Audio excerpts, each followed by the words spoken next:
Ron found her in and out of a way of a corner of Paris, sitting on a stone railing looking over the Seine. Ron approached her cautiously, not certain who he was going to meet when he got there. As he got closer, he relaxed a bit. The figure was sitting on the railing and was slouched over, resting her arms on her knees. She looked tired and weary. Faye never looked so tired. No matter how long she had been awake, Ron's stride became a little more confident. But as he got closer, the figure stirred and turned sharply. Ron yelped and slid back into a combat stance, just in case if he'd been suckered. There was a sigh of relief. "Hey, Ron," Kim said. Ron let out a breath as he was been holding and climbing onto the railing next to Kim. "Hey, KP, how you been holding up?" Kim gave him a rueful smile. "I'm tired. Extremely tired. Honestly, if I felt like I could get away with it, I could go home and sleep for a week." "I bet," Ron replied. He felt himself sedative-filled eyes, syringe in his pocket that Kim's mom had given. He really hadn't know what to want to do with it, but it had been no way of finding out if Faye was still awake or not. "Are Draken and Shigo taken care of?" Kim asked suddenly. Ron blinked. "You don't know?" he asked. Kim frowned as she realized that she had no memory of what happened after Shigo hauled her out of the dumpster alley. No, I don't. Hang on a second." Kim closed her eyes and then mentally probed around her mind. Nothing. If she was concentrated, she could still feel Faye's presence. But it was dormant and quiet. No snide comments, no running commentary. She opened her eyes. "She's asleep, finally." Kim sighed again, collapsed against Ron, who automatically put his arm around her shoulders. She looked up at him. "So, Draken and Shigo?" Ron rubbed the back of his neck with his free hand. Yeah, well, I kinda somehow programmed all of Draken's chiropractor bots, and last I saw was piloting a Hoover car and his way of them as fast as he could." Kim smirked, and then she pictured the mad scientist trying to escape from a horde of crazy robots, with eyes forcibly regaling his spine. "And Shigo?" "Yeah, Shigo." Ron swallowed and told Kim what Faye had done to the villainess. He outlined every detail, knowing that Kim wouldn't want him to sugarcoat it. When he was done, Kim pulled away from him and looked down back in the dark, following water of river. "First Bonnie, now Shigo," she whispered. She looked up at Ron. "Then who? Monique? Wade? The Tweebs? You?" "She's been following the rules," Ron said. "But she's getting stronger and she knows it.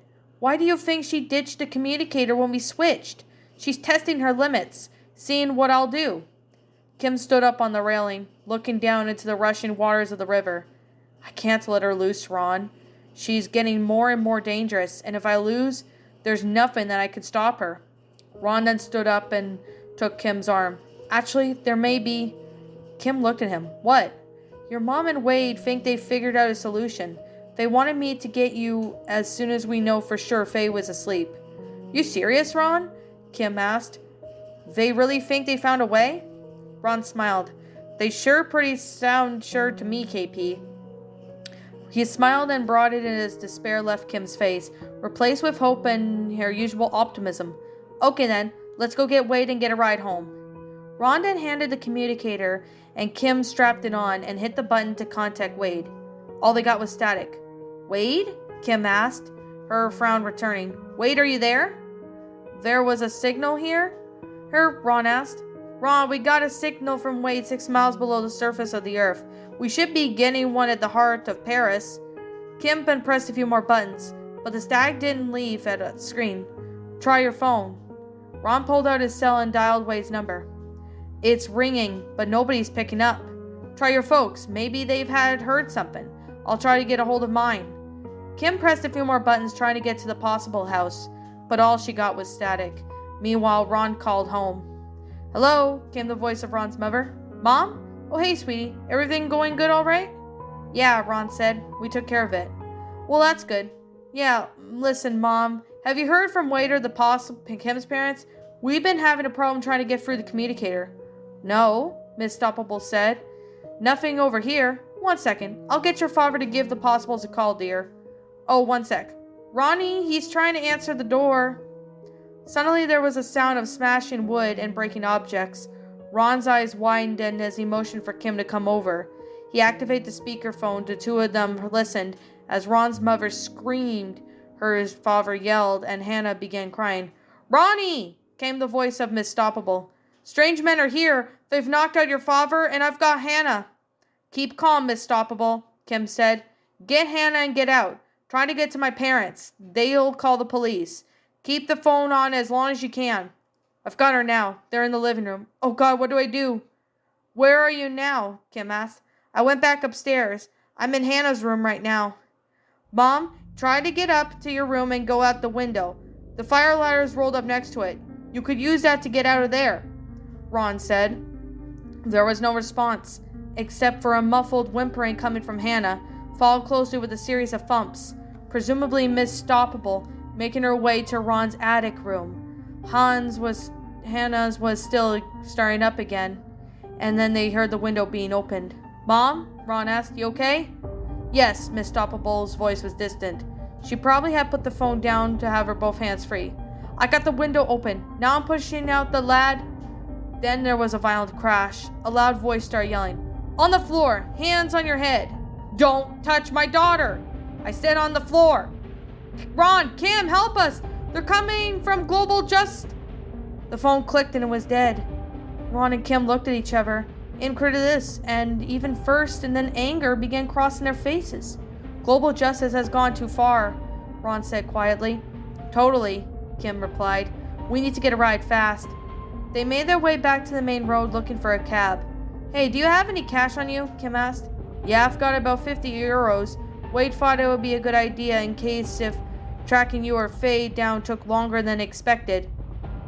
"Should be enough to get us to the airport then," Kim said. She stuck out a hand. "Taxi!" No sooner had a cab pulled out than a large van rolled from nearby. Ron saw it coming. "Kim, the van!" The two of them then dove out in the opposite directions. The van clipped the taxi, causing the taxi driver off the cab went off-road. The back doors of the van burst open, disgorging the squad of Global Justice agents. Kim and Ron got on their feet as the agents pulled their rage-caliber weaponry and pointed at the two teen heroes. "On your knees," barked the squad leader. "You are under arrest. Put your hands on your heads, and no make sudden moves." Kim's lips curled into a sneer. Well, time to see if this is just as fun as Faye and Shigo seem to think it is, Ron." "Yeah, KP. Maneuver 33. Kim leaped into the air and somersaulted and planted both feet in her chest of the squad leader. At the same time, Ron had sprung into the tree of the other members of the squad, catching the two with his feet and the other with a fist. The remaining member of the squad had begun opening fire. Kim and Ron dodged out of the way, rolling under the van. "Hold your fire, idiots," the squad leader ordered. "ICAD 1 wants them alive." "ICAD 1? Ron asked. "Who's that?" "No idea, but ICAD is who's after Faye," Kim answered. She rolled back and pressed a button on the communicator. The laser beam shot out, and Kim began moving it around, severing the lines, wires, and pipes. She clicked the beam off. "Ready?" Ron nodded, and the two of them rolled back from under the van and got to their feet and started running. Global Justice agents took a few warning shots, then piled back onto the van. The van started up and began following them, ramping up the speed until the driver suddenly lost control. The brakes went out, and they plowed into a nearby building. "KP," Ron began to say, as they dashed into an apartment building. "Are they okay?" "You know something, Ron?" Kim said as ascended to the stairs. "Given that they shot at us and they've kidnapped your family, I'm not really sure if I care." "Anything, Wade?" James asked, pacing the living room. "Anything at all?" "Sorry, Dr. Possible. Last thing I have is Ron saying Faye was running around loose and ditching the communicator," Wade answered from the TV screen. "James, calm down," Anne said, coming up to her husband. "Ron knows what to do. And if Kim is in control, the first thing she'll do is get a hold of us." "I know, but still, it's been 2 hours. We should have heard something." The sound of the doorbell came from the TV, and Wade looked over his shoulder. "I'll be right back," he said. "Mom's out tonight, so I ordered pizza." The preteen genius then left the screen. "Pizza," Anne said, smiling slightly. "You know, that doesn't sound half bad. If we're going to spend a night worrying about Kim, we might as well be fed." "Good idea, hun," James said. picking up the phone. Boys, what do you want on the pizza? Pepperoni, said Jim. Anchovies, said Tim. Well, good to know that they don't think alike on everything, James muttered to himself. Hello, I would like to place an order for a... At that moment, the front window exploded, and a squad of Global Justice Agents burst through. James threw his arms over his head while Anne grabbed the twins and forced them to the floor. Global Justice Agents dashed through the house, yelling, "Clear!" to each other. After a few seconds, the agents had left the room and returned, joined their fellows who were training their weapons on the possibles. James was the first to recover. Who the hell are you people? And what in God's name are you doing in my house? Keep your hands on your head, barked one of the Global Justice Agents. A blurry man with 3-day stubble and a clear belief with the words badass was tattooed across his face. I will do no such thing, James replied, folding his arms. You people expect us to cooperate after you broke into our home? I'm warning you, sir, the ancient began, gesturing with his rifle. I'm only going to count to 3. 1. That's quite enough, Krimmer, came the voice. The possibles turned to see the attention to Will Do as he came into the room. Stand down. The Global Justice Agents relaxed, but still remained alert for trouble. Anne and the twins got to their feet. Anne frowned as she recognized the squad leader. Ancient Do, I take it now you're in charge here? She demanded. Do nodded. I wish it could be under better circumstances, Dr. Possible. I'm afraid you're all under arrest. Under arrest? James asked. What for? Harboring a dangerous fugitive, for starters, and one Faye Morgan. Faye Morgan? Anne said. We don't know anyone. Do hold up a hand. Spare me the all-obliterated denials, Dr. Possible. We all know about Morgan and where she came from. Then why aren't you helping us? James demanded. All the times you've asked Kim for help, you should have been first in line now. That isn't my concern, Dew replied. My orders are to bring her and all of you in. Anne frowned her arms. Why don't you spare us the obliterating, pretending that we weren't anything but bait? Fine, Dew replied. Will you come with us, please? No, the Possible said in illusion. As I fought, Krimmer, the blurry ancient stomped across the floor of the room, surprising speed, and grabbed Jim and Tim by their necks. Anne yelped and tried to get her boys, but was held back by a female Global Justice Agent. Let go of my family! James roared, turning on Dew. Dr. Possible, as cliche has it, there is an easy way to do this and the hard way. Personally, I'd rather do it the easy way. I promise that neither you or your family will be harmed if you decide to come with us willingly. What about Kim? James asked. Yes, unfortunately, she's a bit of a wild card. Rest assured, though, as long as I am in command of this operation, I will make that sure that minimum necessary force is used. Will that be satisfactory? You people keep out of our house be our satisfactory, James said. Ow! The twins cried out as Krimmer gripped his grip. Krimmer! Drew barked. Krimmer then snarled and relaxed. And that goon stays the hell away from my children, Anne said, finally breaking free of the Global Justice Agent holding her. Do nodded and the Krimmer then stepped back away from the boys. The two of them glared up. Do you know anything to the melting point of Calvar is between 427 to 452 degrees Celsius? Jim asked. That's about 800 to 900 degrees Fahrenheit, Tim stated. We once made that instant marshmallow toaster that could reach out to temperatures that high in less than 3 seconds, James continued. Global Justice still using the Kelviar for planting their pants, Tim finished. Boys, that's enough, Anne said, taking them from the soldier. She leaned over and whispered, Besides, Kelviar takes too long to melt. I'll get some Epi-Sick later. Dew sighed and turned back to James. Anything else, or we do the hard way? James nodded. We'll go. But I really do hope you people know what you're getting into. Kim and Ron then burst to the roof of the building. Ron slammed the door shut. There's nothing to barricade this with, he yelled out to Kim. Working on it, Kim called. She was standing over next to an old antenna. One quick roadhouse kick, and she dashed it back to the roof access with the antennae. Then the two of them wedged the antennae under a knob and forced the opposite end of the roof. Now what? Ron asked. Kim shook her head. No idea. They've probably found the car, and they're mostly going to be watching the airports. Hell, we can't just keep on running. They've got our families, Kim. I know, Ron. Can't you please just give me 5 seconds to think? We don't have 5 seconds. There's a horde of big guys with guns up the stairs behind us. Guys with brains. Ron, will you please stop panicking? Kim snapped. I'll stop panicking when you come up for a way to get us out of this. I don't know, Kim yelled at the top of her voice. I have no goddamn idea what to do, Ron, okay? As far as I can tell, we're screwed. Happy now? Don't yell at me. Don't you yell at me. How about you both stop yelling and surrender, came a stern voice. Kim and Ron then turned their heads and see a platoon of global justice agents lining up in nearby rooftops. The roof access door had been forcibly opened, and while they had been arguing, another 20 agents made their way in. The squad commander, though, tough woman in her 30s, looked at them amusingly. Surrender? Kim asked quietly. It would really be the best way, Miss Possible. We only want to help you with your condition. Is that what ICAD 1 told you to say? Kim asked. The squad leader's expression changed to a frown.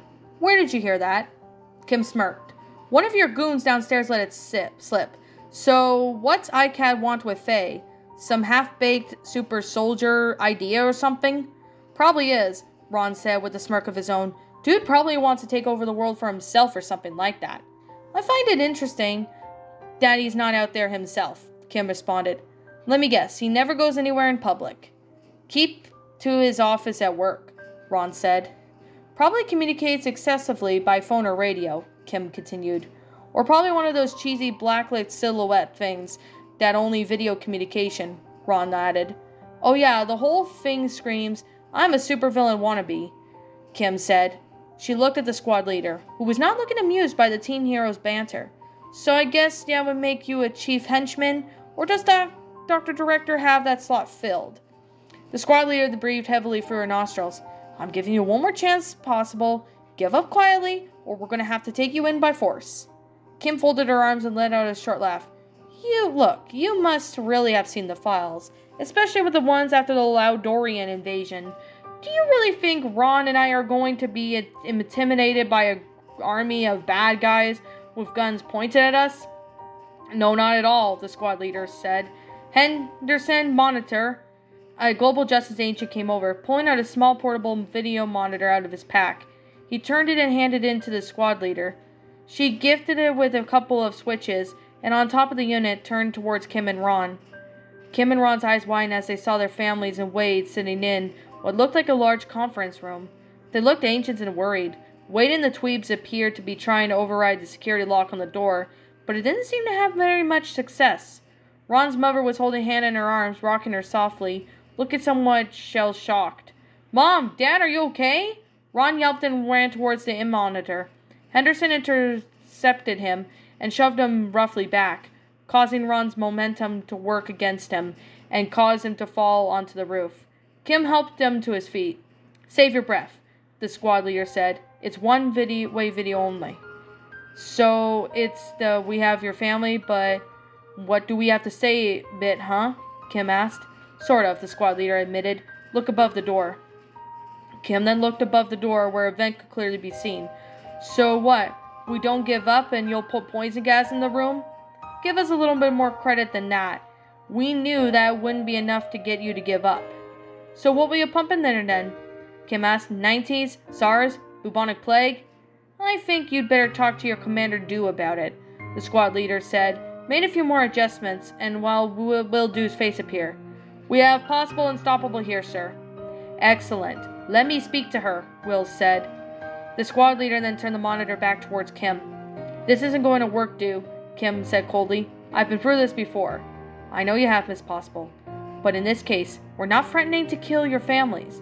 Oh, what are you planning to do with them? Kim asked. I don't think you arrested them just for kicks. Of course not. We have no need to threaten you with their deaths, Dew's face returned solemn, because we've already killed them. You what? Ron dashed forward towards the monitor. This time, 6 global justice agents leapt into the fray, restraining Ron, who kept fighting against them with barely contained fury. Another outburst like that, Mr. Stoppable, and I will have them put a bullet through your head. Will said quietly. I take no pleasure in this fight, believe me, but I only need Miss Possible alive, not you. You have 10 seconds to explain what the hell is going on, Kim growled. Your families, along with Mr. Loud, have been breathing in odorless, tasteless, otherwise virtually undetectable neurotoxin for the 3 hours, and we have them in custody. In approximately 12 more hours, their entire nervous systems will be shut down. It'll be slow and painful, as I understand it. In the case of the baby, well, smaller bodies and all. You wouldn't dare, Kim yelled. Fortunately for our given technology, if you give up now, we can easily be here for the 9-hour mark reach, which is the point where little Hannah is going to start feeling the effects of the toxin. Once you arrive, I guarantee you, your families will be administered the antidote immediately. However, if you're not at Global Justice H-Quarters within those 9 hours, we will start increasing the amount of neurotoxin in the room. You tell Dr. Director that this is the most evil... Dr. Director is no longer in charge, Will said, cutting Kim off. Now, once again, the choice is yours. Surrender, or we can give you the never typical prolonged hand of the hand conflicts. And all the time minutes are tracking away on Hannah's life.